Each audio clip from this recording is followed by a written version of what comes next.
The crow and the jar মানে একটি কাক এবং একটি পাত্র। ঠিক আছে। Once a crow wanted to drink water. Once মানে কি একদা, a crow wanted to drink water মানে জল পান করতে চেয়েছিল। কেন সে জল পান করতে চেয়েছিল? কারণ তাকে তৃষ্ণা লেগেছিল নাকি। সাডেনলি হি স এ জার, হঠাৎ করে সে দেখলো একটি পাত্র।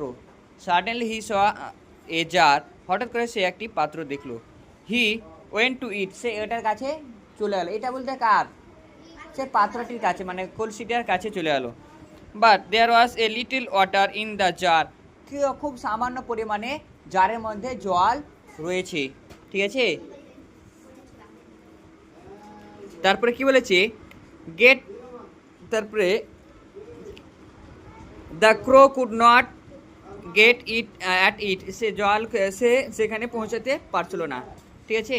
দেন তারপর হি স সাম স্টোনস, তারপর সে দেখতে পেলো কিছু স্টোনস মানে কি পাথর। কি? তারপরে সে দেখতে পেলো কিছু পাথর।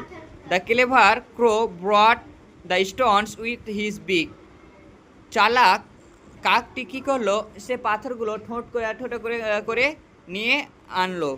হি drop the one by one into the jar, সে একের পর এক পাথরগুলো জারের মধ্যে ফেললো। ঠিক আছে। The water of the jar rose up, এবং কী করেছিল? সে জারের মধ্যে যে পাত্রের মধ্যে যে জলগুলো আছে সেগুলো রোজ আপ মানে উঠে গেল।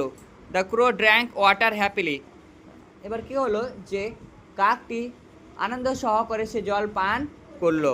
এখানে দেখো where there is a will there is a way, যেখানে কোনো কিছু রেখা আছে সেখানেও কোনো পথ আছে। বুঝা গেল?